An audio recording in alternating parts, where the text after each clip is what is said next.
Latest updates ఎప్పటికప్పుడు పొందడానికి big TV WhatsApp channel follow అవ్వండి. లింక్ డిస్క్రిప్షన్ లో ఉంది. అటు కేసీఆర్ ఇటు కేటీఆర్ ను జాయింట్ గా ఫిక్స్ చేసే టైం వచ్చేసింది.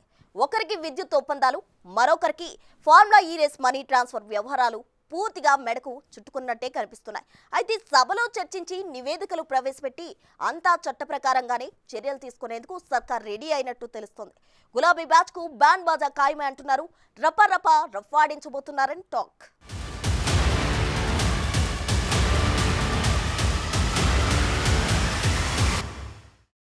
తెలంగాణ మన అడ్డ, మనమే శాశ్వత పాలకులం.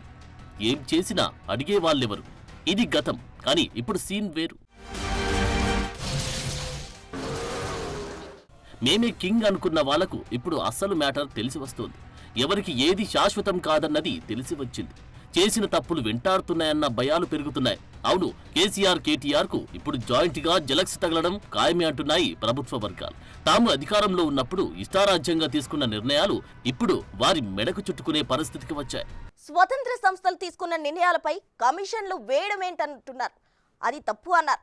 ఇంకోవైపు అదే బీఆర్ఎస్ నేతలు ఏ విచారణకైనా చేసుకోండి అంటున్నారు. అయితే విద్యుత్ కమిషన్ రిపోర్ట్ వచ్చింది. యాక్షన్ తీసుకునే టైం కూడా వచ్చింది. విద్యుత్ కొనుగోళ్లు, పవర్ ప్లాంట్ల నిర్మాణం విషయంలో మాజీ సీఎం కేసీఆర్ చుట్టూ ఉచ్చు బిగుస్తోంది. ఇంకోవైపు ఫార్ములా ఈ రేస్ మనీ ట్రాన్సాక్షన్ ఇష్యూలో కేటీఆర్ కూడా ఇరుక్కునే పరిస్థితి వచ్చింది. ఈ రెండు ఇష్యూస్ లో ఏం జరిగిందో చూద్దాం. ఫస్ట్, కేసీఆర్ కరెంట్ డీలింగ్స్ పై జస్టిస్ మదన్ బి లోకూర్ ఇచ్చిన రిపోర్ట్, అలాగే కాంగ్రెస్ ప్రభుత్వం ఇదివరకే అసెంబ్లీలో ప్రవేశపెట్టిన విద్యుత్ పై వైట్ పేపర్ డీటెయిల్స్ చెక్ చేద్దాం. విద్యుత్ ఒప్పందాలు, కొనుగోళ్లపై కమిషన్ అక్టోబర్లోనే ప్రభుత్వానికి రిపోర్ట్ సమర్పించింది. అయితే దాన్ని రేవంత్ ప్రభుత్వం రహస్యంగా ఉంచింది. కమిషన్ పెండింగ్స్ పై అన్ని విషయాలు అసెంబ్లీలో చర్చించి ఫైనల్ అవుట్పుట్ తీసుకున్నాకే చర్యలు తీసుకోవాలన్న ఆలోచనతో ఉంది. సో ఇప్పుడు ఆ టైం వచ్చేసిందంటున్నారు. తదుపరి చర్యల దిశగా ప్రభుత్వం వేగంగా అడుగులు వేస్తుంది కూడా. కమిషన్ ఇచ్చిన రిపోర్ట్ను అసెంబ్లీలో ప్రవేశపెట్టి తాము ఏ చర్యలు తీసుకుంటున్నామనేది సభలోనే ప్రకటించాలన్నది ప్రభుత్వ ఆలోచనగా కనిపిస్తోంది. ప్రభుత్వ ఖజానా అంటే జనం సొమ్ము. ఆ డబ్బుతో ఏదైనా కీలక నిర్ణయం తీసుకుంటే జనాలకు ఉపయోగపడాలి. కానీ అదే గుదిబండ కాకూడదు, నష్టాలు తేకూడదు. కానీ గులాబీ బాస్ తీసుకున్నవన్నీ నష్టం కలిగించే నిర్ణయాలన్నది ఇప్పుడు బయటకు వస్తున్న మ్యాటర్. కేసీఆర్ హయాంలో 10 ఏళ్ల పాటు చేసుకున్న కరెంట్ ఒప్పందాలు, ప్లాంట్ల నిర్మాణంలో తప్పిదాలపై విచారణ జరిపి justice Madan B Lokur commission రిపోర్ట్ను తెలంగాణ కేబినెట్ డిసెంబర్ 16న ఆమోదించింది. నివేదికపై సభలో చర్చించిన తర్వాతే మాజీ సీఎం కేసీఆర్ పై తీసుకునే చర్యలకు సంబంధించి అసెంబ్లీ సాక్షిగానే ప్రకటన చేయాలనుకుంటుంది ప్రభుత్వం. దీని ఆధారంగా కేసీఆర్ సహా పలువురిపై కేసు నమోదు చేసే ఛాన్స్ ఉందని టాక్ వినిపిస్తోంది. గత 10 ఏళ్ల కాలంలో కేసీఆర్ డిస్కంలను ఆర్థికంగా కుప్పకూల్చారని, మెప్పు కోసం విద్యుత్ సంస్థలు మునుగుతున్నా అధికారులు పట్టించుకోలేదని, కరెంటు కొనుగోళ్లు, పవర్ ప్లాంట్ల నిర్మాణంలో తీసుకున్న నిర్ణయాలతో 25 ఏళ్ల పాటు తెలంగాణ సమాజం మూల్యం చెల్లించుకోవాల్సిన పరిస్థితి ఏర్పడిందని శ్వేతపత్రం తేల్చింది. కాలం చెల్లిన టెక్నాలజీతో కట్టిన భద్రాద్రి పవర్ ప్లాంట్ కారణంగా రానున్న 25 ఏళ్లలో 9,000 కోట్ల దాకా జనంపై భారం పడనుందంటున్నారు. నిజానికి ఎవరైనా అడ్వాన్స్డ్ టెక్నాలజీతో పవర్ ప్లాంట్లు కడతారు. ఇప్పుడు super critical, ultra critical, advanced ultra critical technology అని వచ్చాయి. కానీ కేసీఆర్ మాత్రం కేంద్రం వద్దని చెప్పిన పాత టెక్నాలజీకి మొగ్గు చూపారు. అటు ఛత్తీస్గఢ్ తో చేసుకున్న విద్యుత్ కొనుగోలు ఒప్పందంతో 3,642 కోట్ల నష్టం.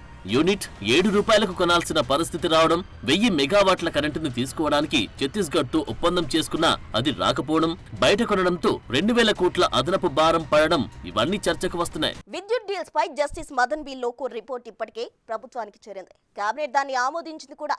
సో కరెంట్ బాంబ్ ఏ క్షణమైనా పేరేందుకు రెడీగా ఉంది. 1000 మెగావాట్ల తరలింపునకు పవర్ గ్రిడ్ తో కారిడార్ బుక్ చేసుకుని ఆ మేరకు తరలించకపోవడంతో 635 కోట్ల ఛార్జీలు కట్టి నష్టపోయిన పరిస్థితి. మరో 1000 మెగావాట్ల కారిడార్ ను రద్దు చేసుకున్నందుకు నష్టపరిహారం కింద 261 కోట్లు పెనాల్టీ నోటీస్ అందుకోవడం, అలాగే బొగ్గు గన్లకు దూరంగా యాదాద్రి పవర్ ప్లాంట్ నిర్మించడం, బొగ్గు రవాణాకే ఎక్కువ ఖర్చు చేయడం, ఇవన్నిటిపై కేబినెట్ చర్చించింది. విద్యుత్ కమిషన్ రిపోర్ట్ పై కథ చాలా దూరం వెళ్లినట్టున్నారు. నిజానికి దమ్ముంటే విద్యుత్ ఒప్పందాలపై విచారణ జరుపుకోండి అని బీఆర్ఎస్ నేతలు సవాల్ విసిరారు. దీంతో ప్రభుత్వం విద్యుత్ కమిషన్ ఏర్పాటు చేసింది. ఒక దశలో కమిషన్ ని రద్దు చేయాలని కేసీఆర్ సుప్రీం దాకా వెళ్లారు. అయితే కోర్టు మాత్రం కమిషన్ చైర్మన్ ను మార్చాలి అనడంతో జస్టిస్ నరసింహారెడ్డి స్థానంలో జూలై 29న Madan B Lokur commission chairman గా నియమించింది. దీంతో కమిషన్ బహిరంగ ప్రకటన ఇచ్చి ప్రజాభిప్రాయాలు స్వీకరించింది. అఫిడవిట్ల రూపంలో వివరాలు అందించిన వారిని క్రాస్ ఎగ్జామినేషన్ కూడా చేసింది. కేసీఆర్ హయాంలో జరిగిన తప్పులేంటో చాలా మంది కమిషన్ ముందు వివరించారు. నవంబర్లో ఆ రిపోర్ట్ ప్రభుత్వానికి చేరింది. సో దీనిపై కరెంటు బాంబేదో ఒక సమయంలో పేలడం ఖాయమే అని అంటున్నారు. ఎవరైనా అభద్రతా భావంలో ఉంటే వారికి అన్ని డౌట్లే వస్తాయి. ఇప్పుడు గులాబీ లీడర్ల పరిస్థితి కూడా అదే. ఓవైపు కరెంట్ డీల్స్, ఇంకోవైపు ఫార్ములా రేస్ మనీ ట్రాన్స్ఫర్. అందుకే ఒకటే టెన్షన్. మంత్రి పొంగులేటి శ్రీనివాసరెడ్డి సీఎంలో ఉన్నప్పుడు దీపావళి బాంబులు పేలబోతున్నాయి అని చెప్పగానే గులాబీ శిబిరంలో ఎక్కడా లేని కలవరం, ఉలికిపాటు మొదలయ్యాయి. ఇక బీఆర్ఎస్ సోషల్ మీడియా సానుభూతి పరులైతే ఆ పేలబోయే బాంబులేంటని రకరకాల చర్చలు జరిపి ఉన్నవి లేనివన్నీ వారంతట వారి బయటపెట్టుకున్నారు. ఇప్పుడు పొంగులేటి కాదు బాంబులేటి అని పేరు పెట్టుకోవాలని బీఆర్ఎస్ ఎమ్మెల్యే వివేకానంద లాంటి వారు అంటున్నారు. ఇది గులాబీ శిబిరంలో ఎప్పుడు ఏం జరుగుతుందోనన్న అభద్రతా భావం కదా అన్న ప్రశ్నలు వస్తున్నాయి. సాక్షాత్తు వారి క్యాబినెట్ మంత్రిగా ఉన్నటువంటి బాంబులేటి శ్రీనివాస్ రెడ్డి వచ్చి బయట చెప్తా ఉన్నాడు. బాంబులేటి మేమంతా కూడా సుదీర్ఘంగా చర్చించినాం దీని పట్ల అని చెప్పే ప్రయత్నం చేస్తూ ఉన్నాడు. నిజంగా నీకు దమ్ము ధైర్యం ఉంటే, నిజంగా నీవి పేరే బాంబులు అయితే బహిరంగంగా ఎందుకు మాట్లాడవు శ్రీనివాస్ రెడ్డి గారు అని చెప్పి మేము ప్రశ్నిస్తా ఉన్నాం ఈరోజు. ఓవైపు విద్యుత్ ఒప్పందాలపై justice Madan B Lokur report ప్రభుత్వానికి అందడం, దాన్ని కేబినెట్ ఆమోదించడం, అసెంబ్లీలో పెట్టి చర్చించి చట్ట ప్రకారం ముందుకెళ్లే విషయంపై స్పీడ్ పెరుగుతున్న సమయంలో మాజీ సీఎం కేసీఆర్ అమెరికా ప్రయాణం పెట్టుకుంటున్నారన్న ప్రచారం జరుగుతోంది. ఇందులో నిజాలేంటన్నది త్వరలోనే క్లారిటీ రాబోతుంది. అటు ప్రభుత్వం యాక్షన్ ప్లాన్ ఏంటన్నది కూడా తేలిపోనుంది.